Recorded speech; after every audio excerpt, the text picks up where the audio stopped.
Okello amvuta pacha wake Young Africans. Yanga wamefungua mazungumzo na kiungo mshambuliaji wa kimataifa Uganda Abdulkarim Mwatambala, huku mabingwa hao wa Tanzania wakiendelea na mipango yao ya kuimarisha kikosi chao kwa ajili ya msimu ujao wa mashindano ya ndani na kimataifa. Nyota huyo wa Vipers SC ameibuka kuwa miongoni mwa majina yanayofuatiliwa kwa ukaribu na viongozi wa klabu hiyo katika kipindi hiki cha hivi karibuni katika dirisha la usajili, na taarifa zinaeleza kuwa Yanga wameanza mawasiliano ya awali na Watambala kama sehemu ya mpango wao wa kuongeza ubora katika safu ya kiungo. Kiungo huyo anatajwa kuwa chaguo mbadala endapo mazungumzo na mchezaji mwingine anayeindwa na klabu hiyo yatamalizika kwa mafanikio.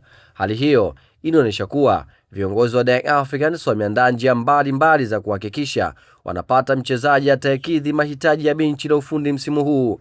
Abdulkarim Mwatambala ana umri wa miaka 26 na ni mmoja wa viungo wanaoheshimika zaidi nchini Uganda kutokana na uwezo wake mkubwa wa kucheza nafasi tofauti katikati ya uwanja. Mbali na kucheza kama kiungo mshambuliaji, anaweza pia kucheza kama kiungo wa kati na kiungo mkabaji, jambo linalomfanya kuwa mchezaji mwenye uwezo wa kutumika katika mfumo mbalimbali ya kiuchezaji. Nyota huyo amekuwa akitumikia Vipers SC kwa kiwango cha hali ya juu na pia ni sehemu ya kikosi cha timu ya taifa ya Uganda Cranes. Kwa msimu ya hivi karibuni ameendelea kuonesha ubunifu mkubwa wa kutengeneza nafasi za mabao, kutoa pasi za mwisho na kusaidia timu yake katika vipengele mbalimbali vya kimichezo. Katika msimu uliomalizika ligi kuu ya Uganda, Mwatambala alikuwa mmoja wa wachezaji waliofanya vizuri zaidi kufanikiwa kutoa tuzo ya mchezaji bora msimu huo.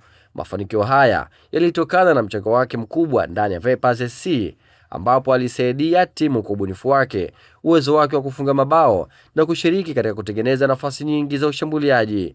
Kiwango hicho ndicho kilichowavutia klabu mbalimbali za ukanda wa Afrika Mashariki na kuanza kuonesha nia ya kumhitaji. Kabla ya kuhusishwa na Yanga, Mwatambala aliwahi kutajwa katika taarifa mbalimbali za kiusajili zinazomhusisha na klabu ya Simba, jambo liloonyesha kuwa uwezo wake ulikuwa tayari umevutia vigogo wa soka la Tanzania kiujumla. Sasa inaelezwa kuwa Yanga ndiyo imeanza hatua za mazungumzo kwa lengo la kuona kama inaweza kumshawishi nyota huyo kujiunga na kikosi chake, na kama mazungumzo hayo yatazaa matunda, Yanga itakuwa imeongeza mchezaji mwenye uzoefu wa mashindano makubwa na ambaye ana uwezo wa kubadilisha matokeo ya mchezo kupitia ubunifu wake. Uwezo wake wa kucheza nafasi zaidi ya moja unampa kocha chaguo pana katika kupanga kikosi kulingana na aina ya mpinzani anayekutana naye, na viongozi wa Yanga wanaendelea kutathmini gharama za kukamilisha usajili huo pamoja na masharti mengine yanayohitajika ili kufanikisha dili hilo. Mazungumzo hayo bado yanaendelea, huku pande husika zikijaribu kuona uwezekano wa kufikia makubaliano ya kumnufaisha kila mmoja. Dirisha la usajili limeendelea kuwa na ushindani mkubwa, huku klabu zikisaka wachezaji watakaoongeza nguvu katika vikosi vyao kuelekea msimu mpya. Kwa upande wa Young Africans, lengo ni kujenga kikosi chenye ushindani wa kutosha kitakachoweza kutetea mafanikio ya ndani na kufanya vizuri zaidi katika mashindano ya kimataifa.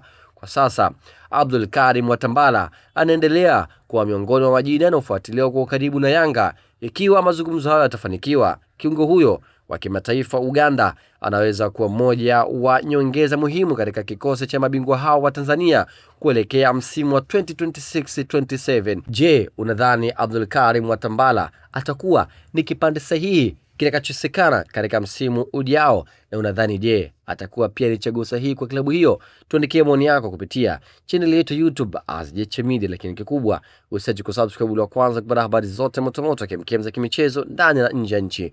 Kwa haya na mengine zaidi, unaweza kutufuatilia katika mitandao yetu yote ya kijamii kama vile Instagram, Facebook, X na kwingineko.